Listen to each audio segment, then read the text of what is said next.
Registrarse a partir de hoy en un hotel, en un alojamiento turístico, a la hora de alquilar un coche, nos llevará más tiempo del que hasta ahora. Desde este lunes, hoteleros, operadores turísticos y empresas de alquiler de vehículos a motor deben enviar a las fuerzas y cuerpos de seguridad del Estado hasta 42 datos de cada cliente, 28 más que antes.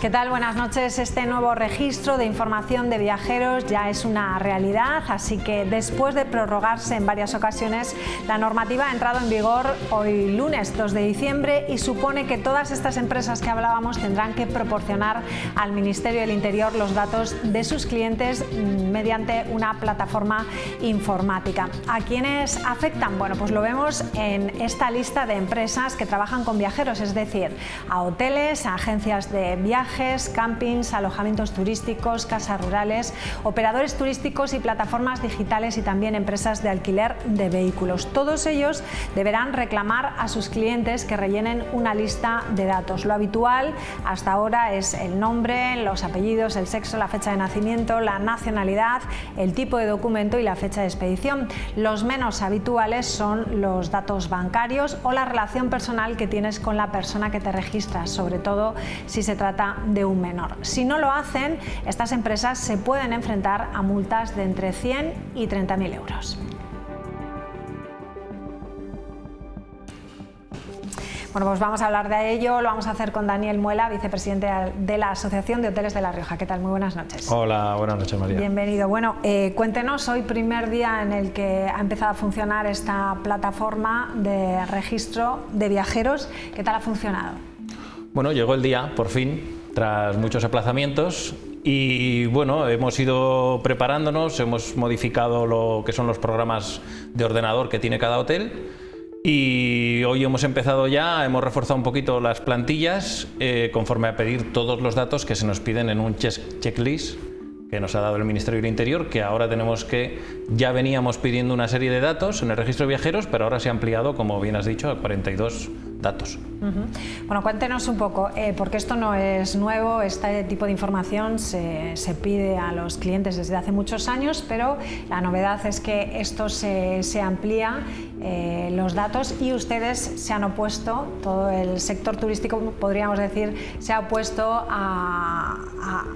a esta forma de hacerlo. No sé si por el tiempo, que no ha habido tiempo para preparar a las empresas para gestionar esto. ¿Cuál es el problema con esta nueva normativa? Bueno, nosotros el tema está que nos hubiese gustado que hubiese habido un periodo de transición en el cual a la hora de poner los datos pues no multipliquemos los datos que se están pidiendo.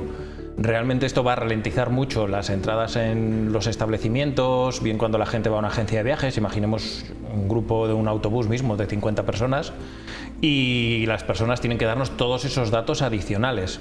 Entonces, bueno, nos hubiese gustado que fuese un poquito más progresivo y no tan de golpe, porque bueno, nos hemos encontrado con esto y bueno, evidentemente lo estamos aplicando. Ha empezado una plataforma nueva hoy, ha dado algún problema, ahora parecía que empezaba a funcionar un poquito mejor. Y bueno, esta noche imaginamos que el volcado de datos será correcto por todo el mundo, que no habrá problemas, porque el registro de viajeros, como has indicado, todas las noches, todas las personas que pernoctan, en este caso en La Rioja, en lo que es en el sector alojativo, nosotros transmitimos la información con una plataforma que ya tenemos desde hace tiempo a los cuerpos de seguridad del Estado. Entonces, que esa plataforma funcione bien y el tiempo con el cliente es lo que más estamos viendo que nos cuesta, una serie de preguntas que además entienden un poco como, bueno, pues de con qué dinero ha pagado, una serie de cosas que... Eso le iba a preguntar, ¿cuáles son las preguntas que uno tiene más recelo en contestar? Sí, bueno, antes comentábamos la afiliación o la relación entre las personas durmientes en este caso, si es que duerme. Y bueno, sobre todo ahí es importante cuando hay menores de edad.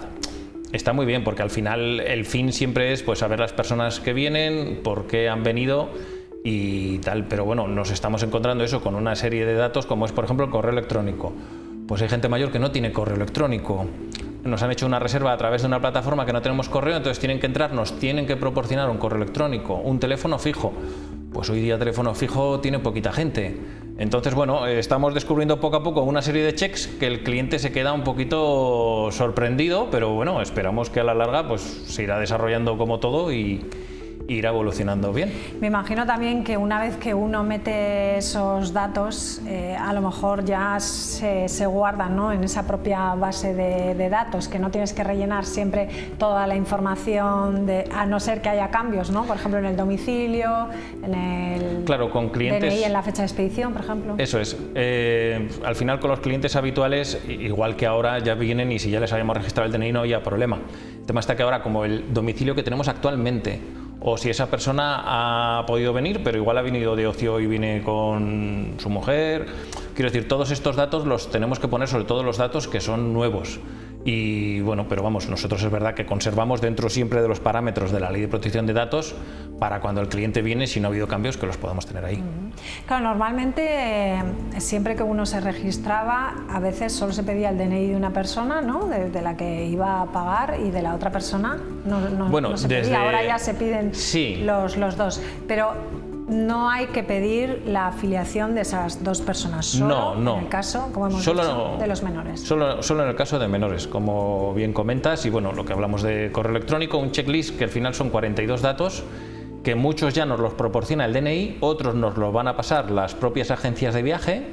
Imaginemos pues un autobús que viene de alemanes, pues nos van a tener que pasar a una roaming con los datos de esa persona. ¿Qué ocurre también? Que hay gente que igual viene del extranjero y tampoco entiende por qué en España concretamente tiene que proporcionar una serie de datos que no le están pidiendo en el hotel de al lado de su casa. Pero bueno, es lo que nos ha tocado.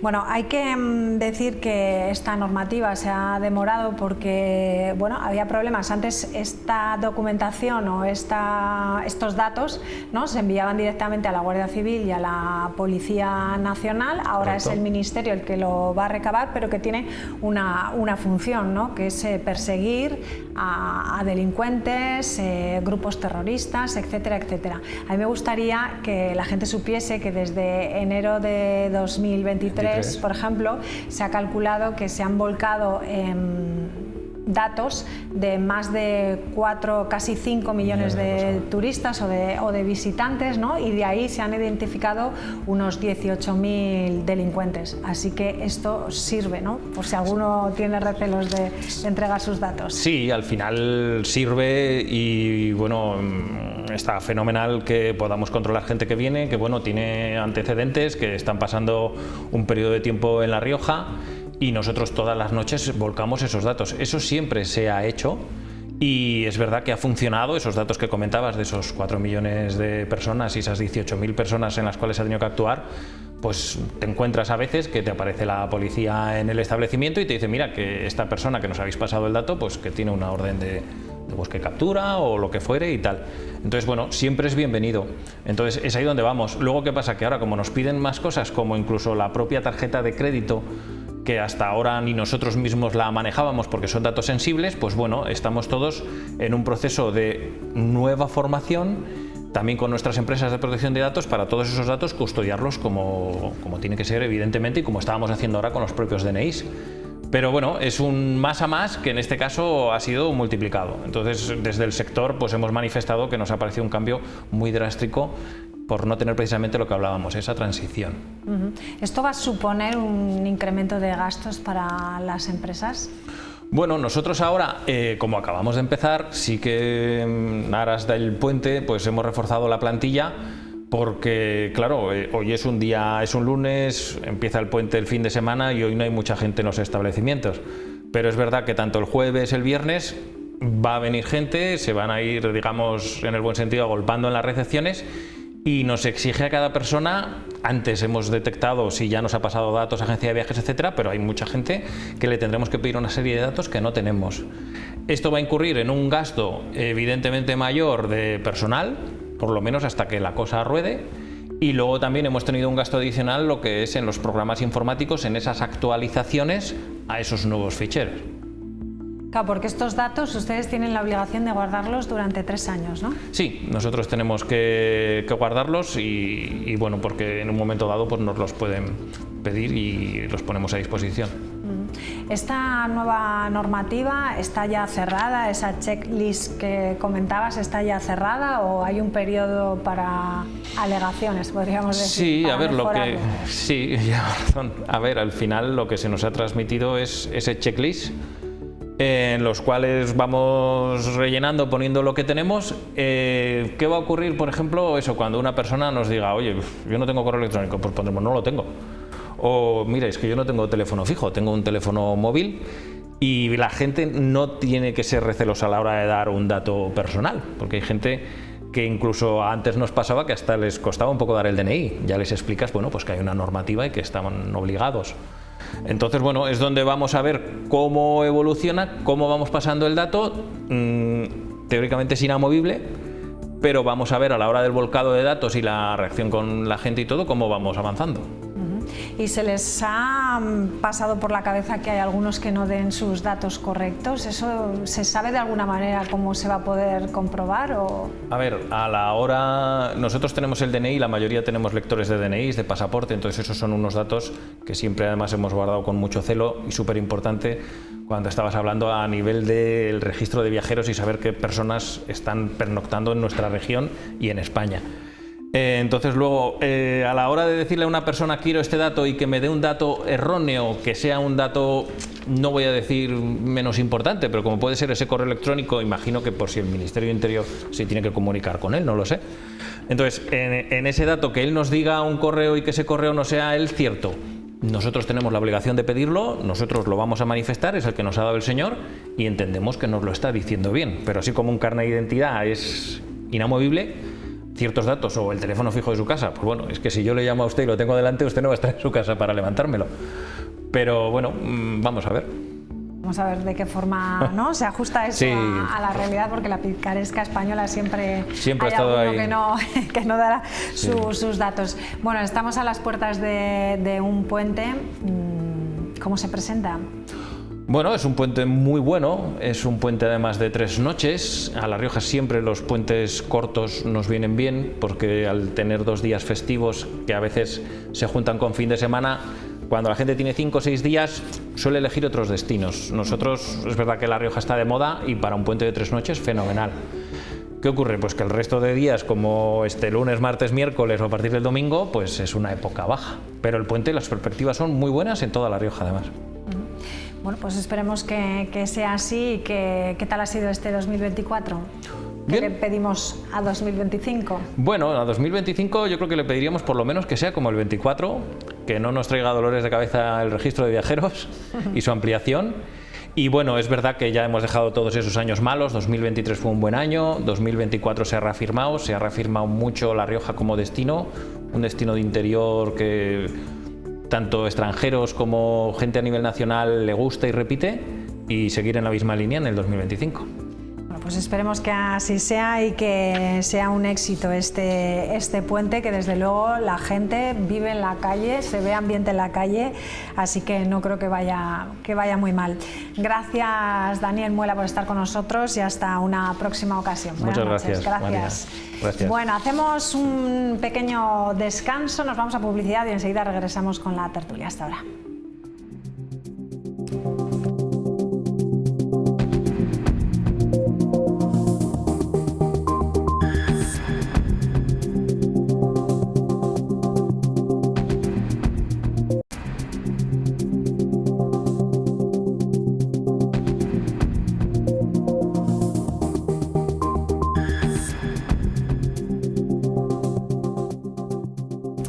Bueno, vamos a saludar ya a la mesa que nos acompaña esta noche de lunes. Está con nosotros Olivia García. ¿Qué tal? Muy buenas noches. Buenas noches. Julio Revuelta, ¿cómo estás? Buenas noches. Hola, buenas noches. Y Eva Loza, ¿cómo estás? Muy buenas noches. Hola, buenas noches. Bueno, vamos a hablar hoy de vivienda, tanto de vivienda nacional y vivienda local, porque hoy el alcalde de Logroño ha presentado la tercera fase del plan de vivienda. Vamos a ver un poco qué es lo que ha dado de sí esa presentación y enseguida lo comentamos aquí en la mesa, porque además Julio Revuelta estuvo la pasada semana cuando hablamos de los presupuestos y justo yo creo que hablamos de este asunto. Vamos a verlo.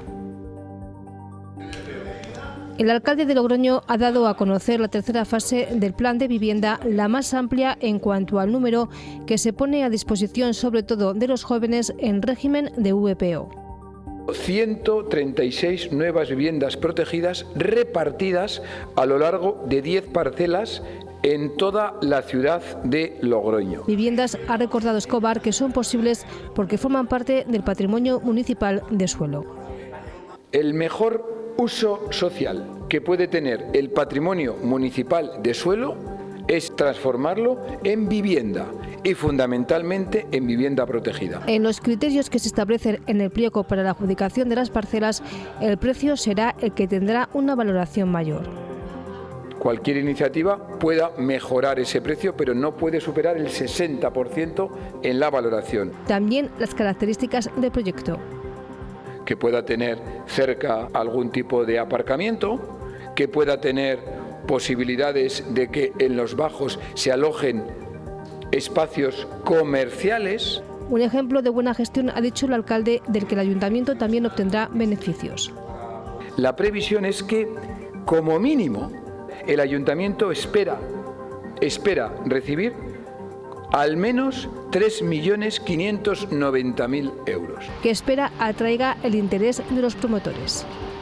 Que el precio de vivienda protegida ha mejorado, el módulo se ha mejorado, con lo cual es de suponer que el interés sea mayor. Promotores que deberán obtener la licencia de primera ocupación en un plazo de 5 años, mientras que deberá ser el domicilio habitual de los compradores y permanecer en él como mínimo 10 años.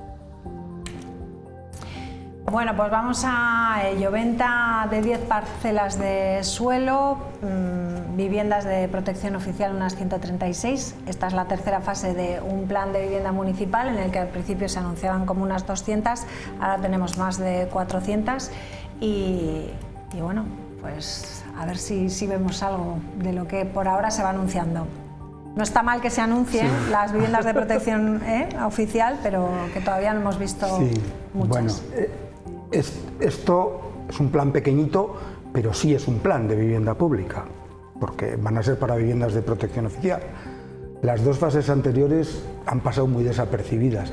De hecho, la primera de ellas era simplemente que el ayuntamiento vendía participaciones que tenía en solares para que los propietarios que compartían ese solar con el ayuntamiento construyesen viviendas, pero no eran de VPO. Eran viviendas libres como cualquiera de las que se está construyendo en este momento en Logroño. Antes a eso se le llamaba hacer caja, es decir, el ayuntamiento vendía eso para tener dinero, para hacer otras obras. Ahora, como Conrado es un fenómeno en estas cosas, pues le ha llamado primera fase del plan de vivienda. En fin, bueno, esto sí es un plan, como digo, pero es pequeñito. ¿Por qué es pequeñito? Pues porque probablemente no tenga más suelo. De eso no tiene la culpa Conrado. Es que no se puede estar 20 años con el plan general caducado o sin desarrollarlo. Porque cuando uno aprueba el plan general, una de las cosas que se consigue, lo comentábamos aquí no hace mucho, es generar suelo municipal, de las cesiones que tienen que hacer los propietarios, etcétera. Como eso se ha paralizado durante tantos años, pues ahora mismo el ayuntamiento tiene poco suelo municipal. Y bueno, pues bienvenidas sean las 136, pero mucho me temo que en este mandato, si vemos construidas 15 de protección oficial antes de que acabe el mandato, nos daremos con un canto en los dientes. Venga, enseguida vamos a analizar también un poco si los promotores van a estar interesados con todo lo que ha subido el precio de o le suben mucho el módulo, que creo que ahora ronda los 1.500 euros de venta por metro cuadrado útil. 1.400 y pico. 1.400, bueno, sí. Y o se lo suben o no les salen las cuentas. No les cuadra. Vamos primero a conocer la opinión de Eva Loza, que está dentro del ayuntamiento. A mí no me sorprende porque, bueno, es a lo que nos tiene acostumbrados Conrado Escobar, a grandes anuncios, independientemente de que coincido con Julio, que de ser un plan para la vivienda, que vamos, sin ninguna duda tiene que estar en el epicentro de la política, no deja de ser un plan que lo anuncia a los medios, pues como el de vivienda, el de barrios, que muy bien no sabemos cómo va a descender, y luego es muy fácil anunciar cosas, pero tendrá que explicar de dónde va a sacar el dinero, y no solo le va a dar con el que pueda vender los terrenos. De hecho, estos días hemos estado en las comisiones informativas de los plenos, bueno, y también se nos ha entregado un anteproyecto en el que se dice que se van a vender 16 millones de euros en suelo. Pues es que podemos decir lo que sea. En primer lugar, habrá que ver efectivamente si los constructores les va a interesar, les va a ser rentable, porque lógicamente tiene que ser unos precios pues, que no sean demasiado altos, ajustados, e insisto que no hay tanto dinero. Y que no se nos olvide, y que no es porque yo vaya con mi tran-tran, es que es muy posible la sanción al ayuntamiento con bastantes millones de euros por la devolución de los fondos europeos. Entonces, que la intención puede ser buena, desde luego que el espíritu es bueno, pero no me lo creo. Le pones unos peros que no se lo creo. Sí. Olivia. Evidentemente, pues como dicen mis compañeros, que haya un plan de vivienda, que haya un proyecto de construcción de vivienda protegida, que duda cabe, es una buena noticia para la ciudad. A mí, sinceramente, me parece algo muy poco ambicioso, y además creo que estamos eludiendo buena parte del problema real de la vivienda, que también es el alquiler, la vivienda pública en alquiler. Bueno, pues va a haber 100 y pico viviendas, 400 en total, que podrán comprar familias. No olvidemos que van a tardar años en dar solución a familias que 10 años después van a dejar de ser públicas otra vez. Es decir, el parque público de vivienda en España se ha ido vendiendo, incluso a fondos buitres. Bueno, pues es un sistema que se ha hecho así, pero que podríamos tener ahora un parque público de vivienda, si no se hubiese hecho así, muy importante, y dar solución a muchísimas familias y a muchísima gente joven que no solo quiere comprar, sino que quiere alquilar, y que quiere alquilar a precios razonables y acordes con los ingresos que está teniendo. Creo que hacer un plan de vivienda en una ciudad como Logroño, en el que estamos olvidando construir vivienda en alquiler, al menos de momento, quiero pensar que habrá otros proyectos, y desconozco el detalle porque bueno, tampoco se va a conocer mucho más allá, pero me parece que sería importante construir recursos públicos para que sean públicos no durante 10 años, sino durante muchos más años, y para dar solución a ese problema real. Lo que pasa es que yo entiendo que es un problema muy peliagudo el del alquiler, porque tenemos vivienda en alquiler que realmente no se destina a la vivienda habitual. Bueno, pues yo tengo que hacer ese apunte, y es que me parece muy poco ambicioso. Y también creo, en materia de vivienda, ya que estamos en las fechas que estamos, yo estoy muy expectante a lo que vaya a pasar en la conferencia de presidentes de la semana que viene, ya que va a ser un punto principal, y que las comunidades autónomas creo que tienen muchísimo que decir, y que de ahí pues a lo mejor vemos un poco más por dónde podemos ir o no, porque también desde el Ministerio, para mí lo que se ha hecho hasta ahora es nada, o incluso algo contraproducente, al menos yo lo veo así. Sí, a mí hay una cosa que me parece que se ha hecho muy mal últimamente, porque hacer un plan de vivienda siempre es a largo plazo. Es decir, uno no, de repente llega una crisis de vivienda y no puedes dar solución. Pues eso, el plan del ayuntamiento, teniendo ya los solares, plantea a 5 años, yo creo, la construcción, con lo cual, bueno, ¿qué va a pasar durante todo ese tiempo? Y sin embargo, hemos visto durante los últimos años que aquí, en Logroño, en La Rioja, la Sareb, el Banco Malo, que había recibido todos aquellos solares de promotores que no habían hecho frente a sus deudas, que habían dejado sin pagar a cantidad de gremios, que había habido gente que no había podido acceder a vivienda, que ya había dado la entrada. Otros no, otros cumplidores estrictos han recibido suelo de la Sareb y han hecho vivienda, como es lógico, libre. ¿Por qué no esos suelos? Y en Logroño habría igual para 1000 viviendas. Ojo. No han pasado a los mismos promotores, pero para hacer vivienda protegida.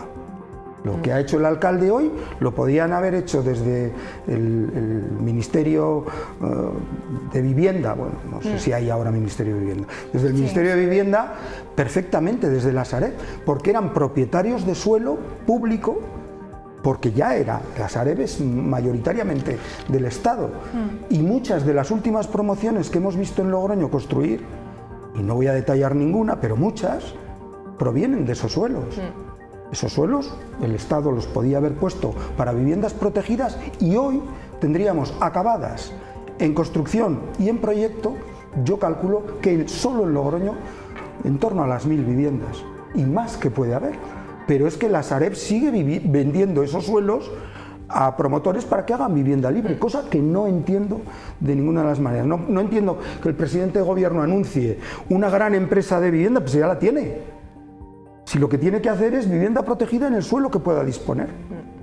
Sí, porque a mí eso, de hecho, la última vez que estuvo la ministra aquí en Logroño, pues tuve la suerte de poder entrevistarle y me decía que, bueno, que se aspiraba a ese 9% de media europea de vivienda protegida, ¿no? Yo digo, bueno, ¿y de dónde partimos? Partimos de un 2%. Digo, ¿pero por qué partimos de un 2%? Partimos de un 2%, evidentemente, porque no se ha hecho política pública de vivienda, porque se ha ido liberando ese suelo, y veo que lo que se va a seguir haciendo va un poco en la misma línea. Entonces, evidentemente es lo que dice Julio, hay suelo público, hay suelo público. Si ese suelo público pasa a manos privadas sin ningún tipo de cortapisa, claro, y en total libertad, no va a haber nunca un parque público de vivienda. ¿Qué implica que no haya un parque público de vivienda? Que va a haber siempre personas con mucha dificultad de acceso a la vivienda, y es una realidad, y no es una realidad de aquí a 5 años, sino si no se pone solución, pues... Y decía Julio, eso siendo los terrenos nuestros, o sea, que no se nos va a retrasar por expropiaciones y demás. O sea, esto es casi un brindis al sol.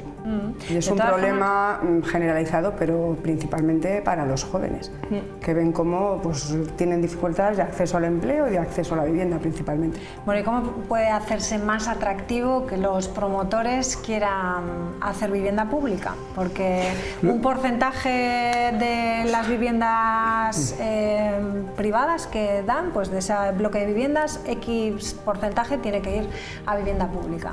¿Cómo podemos hacerlo más atractivo?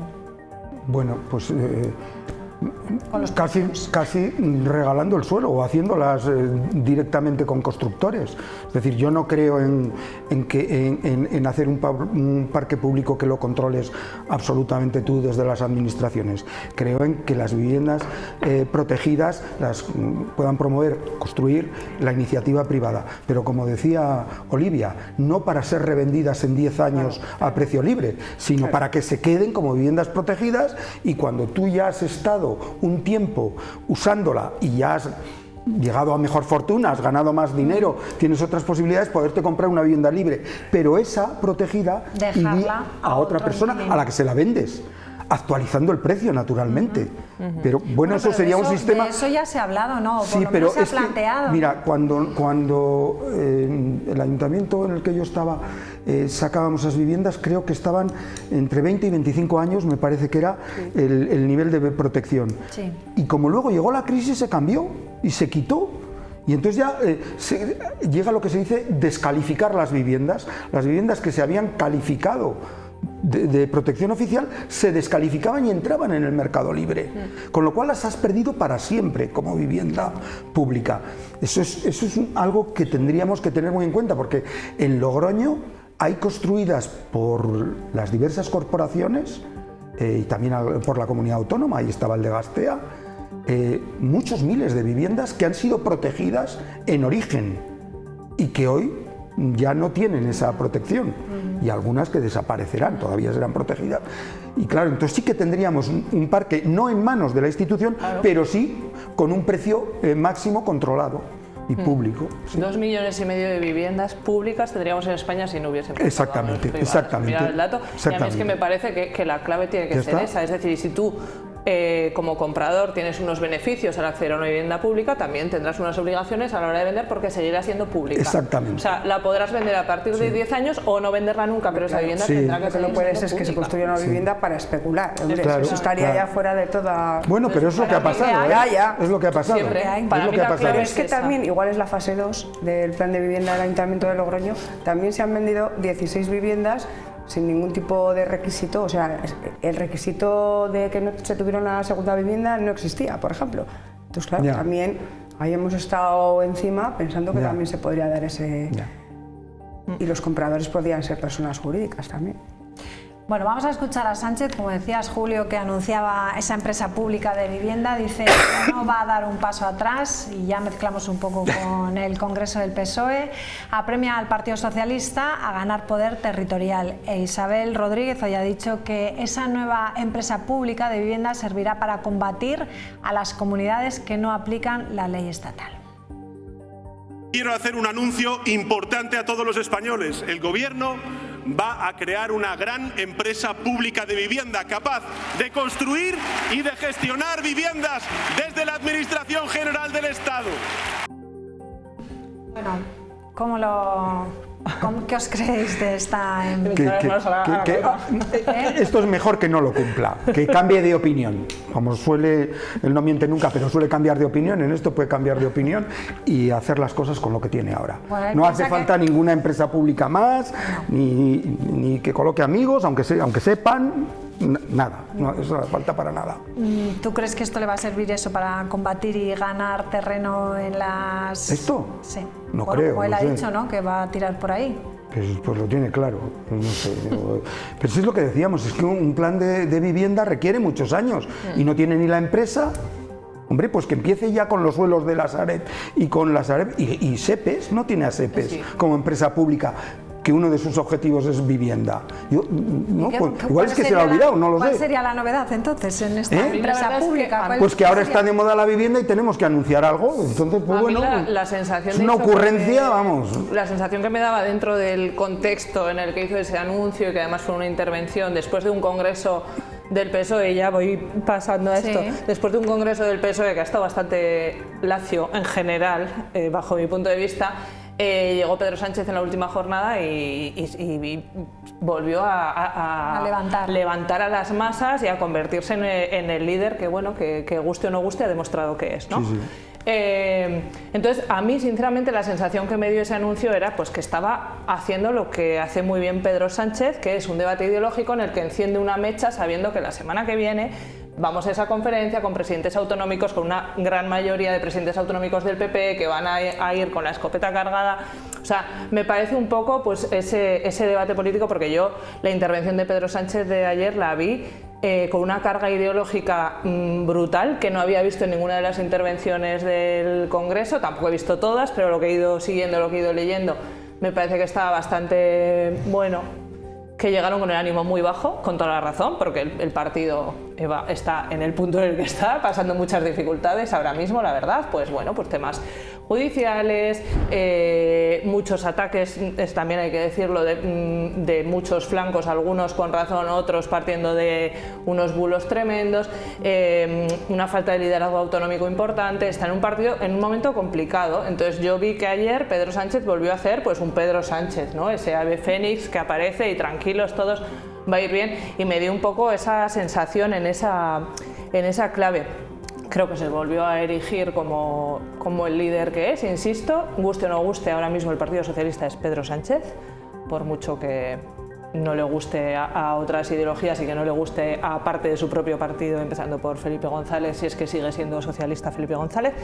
Y bueno, creo que también marcó un poco lo que empieza ahora, que es la carrera de los territorios, que de hecho no han esperado algunos y están ya hoy también dando pasos, y me parece que después de la calma tensa ahora sí que ha empezado un poco el movimiento dentro del PSOE. Me pareció más una intervención casi de campaña que un congreso, pero bueno, creo que tenemos Pedro Sánchez para rato, o es la sensación que a mí me dio. Bueno, antes de que conteste, después del repaso que ha hecho Olivia al Congreso, vamos a ver qué nos cuenta nuestro compañero Rafa Navarro en Madrid, que ha estado siguiendo la actualidad, y hoy, bueno, pues el resumen que se ha hecho dentro de del Partido Socialista. ¿Qué tal, María? Sí, tras el baño de masas que se dio Pedro Sánchez en Sevilla, en ese Congreso Federal, con más del 90% del apoyo de los delegados, hoy reunía aquí en Ferraz a esa nueva ejecutiva. Una ejecutiva que cuenta con 54 miembros, 16 caras nuevas, 7 ministros del Gobierno y una cúpula que repite, pese a los escándalos de corrupción que se ha visto afectado el partido, con Montero y con Santos Cerdán. Precisamente el socialismo riojano coge fuerza con la diputada Elisa Garrido al frente de la Secretaría de Medio Rural, y también estarán en el Comité Federal la expresidenta y ahora senadora Concha Andreu y la exdelegada del Gobierno María Marrodán. Además de esa nueva ejecutiva, de renovar ilusiones, el presidente Sánchez hizo un anuncio a todos los españoles, y es la creación de una nueva empresa pública de vivienda para construir y para gestionar vivienda desde la Administración Central. Poco más sabemos sobre esa medida, que fue la más aplaudida ayer y este fin de semana en el Congreso Federal del Partido Socialista. Muy reafirmados y con muchas ganas de poner por delante este proyecto, esta hoja de ruta que marcó ayer nuestro secretario general, para continuar haciendo el bien, haciendo lo mejor para la ciudadanía española en el Gobierno de España, y sobre todo desde el partido para ponernos el foco en ganar las próximas elecciones municipales y autonómicas. Venga, Eva, vamos con tu opinión sobre ese nuevo comité ejecutivo del Partido Socialista. Si esperabas que hubiese más cambios, si has visto y crees que es lo que esperaba todos los tampoco socialistas. me merece especial opinión la Comisión Ejecutiva Federal, ¿no?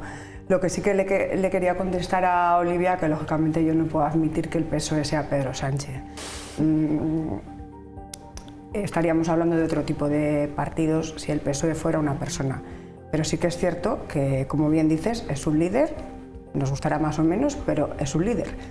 Sus formas de liderazgo yo no las comparto, pero lo cierto es que existen miles de personas que han acudido allí, lacias, como comenta Olivia, y al día siguiente son capaces de aplaudir pues cualquier cosa que Pedro Sánchez dice. Entonces hay que reconocer... María Jesús Montero es de las que...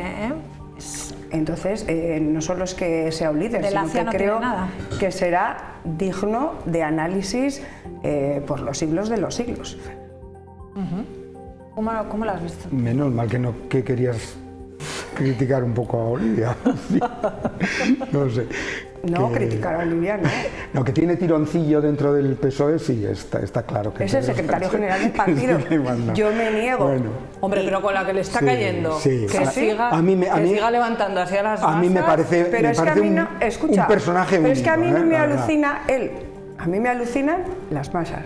Bueno, pero algo tiene que tener, algo tiene, o me preocupan. Algo tiene. No, eso se lo reconozco. Sí, pero... yo creo que los cambios que se han producido en el Partido Socialista a propuesta no, o porque ya lo ha hecho primero Pedro Sánchez, son inconcebibles.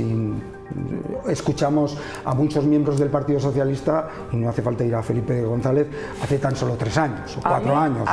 O sea, hay muchos. Pero lo cierto es que ahora mismo, ideológicamente, él ha marcado unas líneas, ha marcado un territorio, y la gente le sigue con verdadera convicción. Pero por lo menos es lo que se transmite. Otro, y con la misma convicción la misma gente, y eso es lo que a mí realmente me tiene pues un poco habla bastante mal, si dices eso, yo digo, de los militantes del Partido Socialista, porque parece que siguen a cualquiera. A mí me parece que eso no. A cualquiera no, a Pedro Sánchez. Sí, pero has dicho que si viniese otro también. No. Pedro Sánchez con otro criterio. Con otro criterio, sí, entonces sí es posible. Lo hemos visto, ¿no? Yo no estoy, pero entonces sí que me estás dando la razón al final de que ahora mismo el PSOE es Pedro Sánchez. Claro, efectivamente. Si lo que diga Pedro Sánchez del partido va detrás, pues... Sí. ¿No? Bueno, sí, hay otra persona que tiene mucho criterio en el Partido Socialista, que es José Luis Rodríguez Zapatero. Yo creo que son los dos que marcan las líneas, el territorio, la ideología y la estrategia. Y luego decía Olivia, ¿no? Felipe González, que igual es que no es socialista. Pues a mí, mira, me duele que ahora todo lo que se salga de Pedro Sánchez parece que ya es que es de derecha. Hombre, no, hay cosas que se salen de la izquierda, no de Pedro Sánchez. Pues en alguna cosa se saldrá, pero por ejemplo en el tema de la amnistía, bueno, yo estoy exactamente, no puedo estar más de acuerdo con Felipe González. Pero es que era la misma opinión que tenía Pedro Sánchez 4 meses antes. Igual es que al final tiene esa capacidad, ¿no? Igual es que te has hecho liberal, Eva, no sé. No, yo soy socialdemócrata. Porque como yo opino lo mismo... Yo siempre digo que yo soy socialdemócrata. Lo que no sé no lo sé. Bueno, vamos a ver al Partido Socialista, que esta mañana también ha hablado aquí en La Rioja y asegura que tras este Congreso Federal el partido ha salido unido y reforzado. De momento, aquí en La Rioja solo hay un candidato, Javier García, para liderar a los socialistas riojanos, y la semana que viene sabremos si hay más aspirantes y se tienen que celebrar primarias. Bueno, candidato no hay. Los socialistas riojanos se muestran satisfechos tras el 41º Congreso Federal y celebran que Elisa Garrido haya sido elegida secretaria de Medio Rural de la Ejecutiva Federal. Formando parte de esa Comisión Ejecutiva Federal con mayor responsabilidad y habiendo sido elegida secretaria del Medio Rural. Es otro de los principales retos que tenemos como país, un reto en el que además sabemos bastante en La Rioja y que ahora tendrá, bueno, pues en la dirección del PSOE a una compañera comprometida, trabajadora, como es Elisa Garrido y de la que no podemos estar más orgullosos. Los socialistas riojanos están pasando por un momento muy importante ya que tienen que elegir a su líder regional. De momento, el alcalde de Arnedo, Javier García, es el único candidato, pero la semana que viene sabremos si hay más aspirantes. Del 9 al 16 de diciembre, cualquier militante que crea que puede ofrecer o formar parte o sumar en ese proceso de reilusionar a la ciudadanía riojana puede dar el paso. En caso de presentarse algún candidato más, habrá primarias en el PSOE de La Rioja. Bueno, pues ¿qué se respira? ¿Va a haber más candidatos? ¿Se sabe algo o no? A ver, candidato no hay ninguno. ¿Candidato todavía oficial no? Sí que es cierto que Javier García, bueno, lo ha hecho público y ha ido por, yo creo que casi todas las agrupaciones, comentando, pues supongo que quién será su equipo, no lo sé, no lo he escuchado. Porque voy a respetar el proceso y si realmente al final, bueno, realmente no, se presenta como candidato, imagino que igualmente irá por las agrupaciones o sea, hará algún acto, pues entonces acudiré, preguntaré y demás. No lo sé si va a haber una alternativa, no tengo ni idea. Desde luego yo tampoco comparto las alternativas de todos contra uno, entonces no lo sé. Sí que esperaba que hubiese alguna, pues un poco en la línea que yo digo, ¿no? De cuestionar algunas cosas que se han hecho, pero pues nada, no, eso parece que no se va a dar, con lo cual, no sé, es que no sé más, de verdad. Olivia, ¿tú sabes algo? Igual sabe más que yo. No, yo creo que si hay alternativa, que lo vamos a saber en cuestión de días, estaba al lado de Javier García sentado en el Congreso, entonces yo creo que es la posibilidad que puede haber. Creo que si hay alternativa será más en otra línea, no en la que igual a ti te gustaría, Eva, sino más en una línea un poco más a la izquierda, porque me consta que hay un sector del PSOE... porque has hablado de una posición más crítica con algunos de los postulados de Pedro Sánchez y yo creo que no va a ser, si la hay, una postura más crítica... Es que ya sé por dónde vas y no me gusta. Yo lo que digo es que creo que hay un sentir dentro del PSOE que considera que Javier García representa una moderación en la que hay un sector la de la izquierda dicotomía que se va a dar, y es falsa absolutamente, es derecha versus izquierda. ¿Y qué pasa? ¿Que nos vamos a llamar entre nosotros? ¿Tú por qué presupones que yo estoy menos a la izquierda? No sé. No. Bueno, porque me acabas de decir que estás de acuerdo en muchas cosas que ha dicho Felipe González, y Felipe González no creo que esté tendiendo a la izquierda, simplemente partido por eso. Pues a mí, por ejemplo, el pacto con RC no me parece de izquierdas, la amnistía no me parece de izquierdas, y lo que me parece un argumento... Hay ahora mismo en el PSOE que de izquierda tiene muy poco. Pero hablo de una posición ideológica, que a mí lo que me consta como periodista y con personas que he hablado del partido es que hay una querencia hacia que pueda darse un debate interno con una postura menos moderada que la de Javier García, que es una postura moderada. No hay debate dentro del Partido Socialista. Ojalá lo hubiera. Pues tú evidentemente sabes más porque estás dentro del Partido Socialista. No hay ningún debate. Yo es el sentir que tengo hablando con gente. Pero yo también tengo el sentir de que por ahí van a ir las primarias. Este es el candidato de izquierdas y este es el de derechas. Y eso es una falacia y al final que nos vamos a acabar llamando unos a otros. No, que no me enfado, que soy así de verdad. Pero es que lo he pillado perfectamente. Y ya me has colocado a mí en un sitio que no me corresponde. Es que yo bueno, a ver, te he colocado en un sitio, pues esto a mí es que la verdad me gusta mucho el salseo este que va a haber ahora, me encanta y ojalá hubiese, crees en uno más cercano al aparato, ¿no? A la dirección actual. Efectivamente. Sí. Tú le has llamado más de izquierdas, pero lo que quieres decir es eso, ¿no? Efectivamente. He hecho menos moderado, ni siquiera he dicho más de izquierdas. Pero es que el aparato cuando quiere es moderado, cuando sí que saca el banderón de España y cuando quiere... Hombre, sí, han pasado tiempo. Sí, de ya. verdad, Olivia, de todo lo que has dicho, ojalá se diera un debate ideológico del partido. Ojalá. Y entonces ahí veremos dónde está cada uno. Igual no está donde tú piensas. No, sí, que yo de esto no sé nada. Es así. Entonces, cuanto menos se sabe, más atrevida es la ignorancia. Dicen, no, yo en estas cosas, cuando no lo domino, me suelo fijar en a quién sacan en la tele nacional y tal. Entonces, Raúl Díaz, pues está saliendo bastante. Entonces, Raúl Díaz se excusa, sí que se escuchaba, pero bueno, no lo sé. Que no sé. Digo, yo le he visto en varias intervenciones ya y digo, pues yo creo que se ha intentado y diría que no va a ser. ¿No? Que se ha intentado. Mira. Yo creo que se ha podido intentar. Eso es lo que se escucha, pero que posiblemente, te digo de verdad, que sepa más Olivia que yo, porque yo en esta guerra interna, esta ocasión, realmente, y soy absolutamente sincera, no sé nada porque sinceramente creo que a día de hoy tampoco se sabe nada dentro del partido y hay muchas incógnitas. O sea, es lo que yo tampoco pienso. Queda mucho para... ¿Hasta qué punto creéis que en Madrid será el que elija el candidato?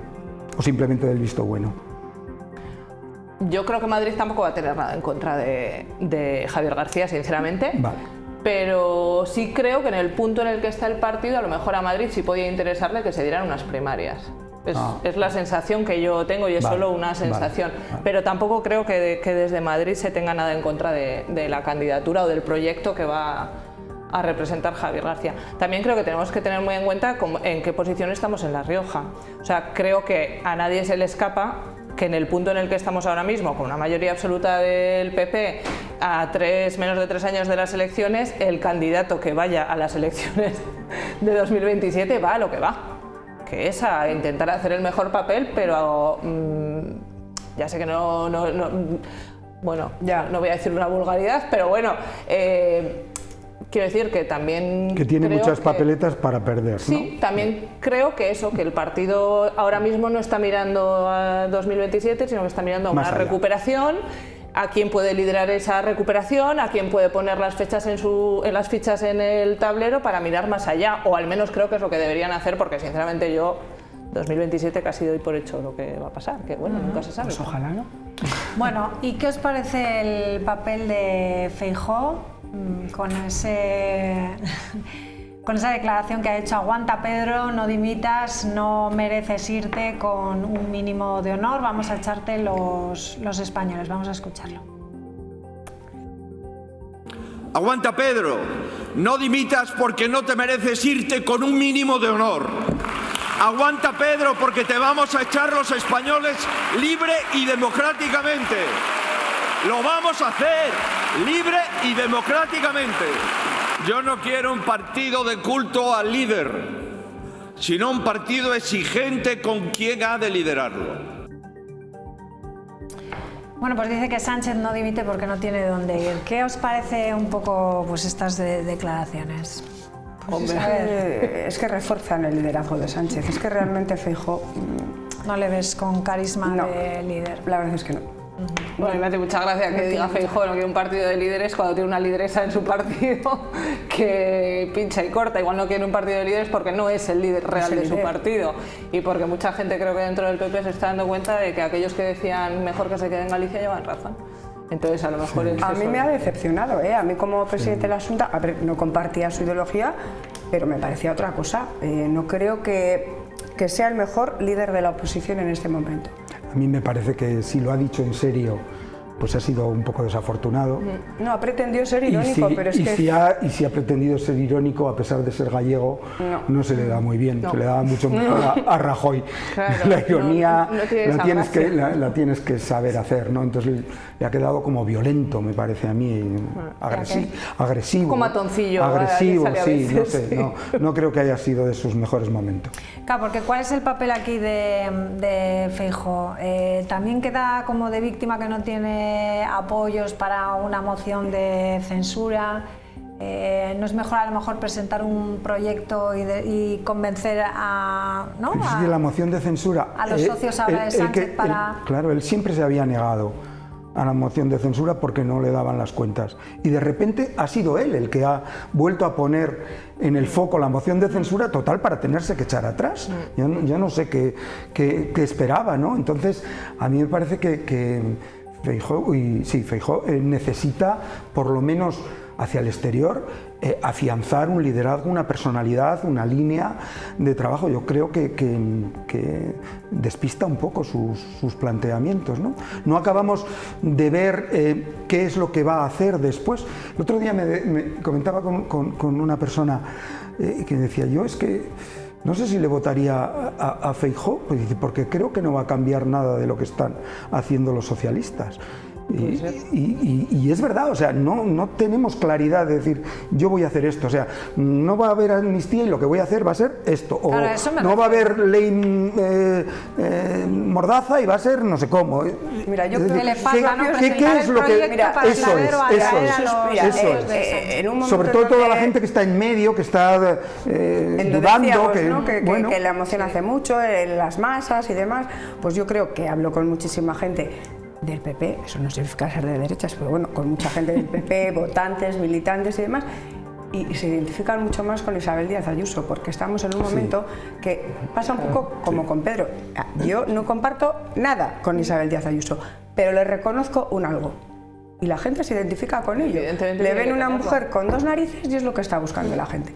Y a Feijóo pues lo ven pues un blando. Bueno, y Feijóo en esas declaraciones tenía un pique claro, porque en 50 minutos de discurso Pedro Sánchez no mencionó su nombre. Es que le hizo un vacío absoluto. Y aparte, para ser irónico hay que saber, quiero decir, irónico puede ser Gabriel Rufián, que te podrá gustar más o menos también, pero bueno, tiene cierta gracia. Pero claro, no hay algo peor que querer hacer una gracia y no ser gracioso. Es lo que creo que le pasa a este hombre.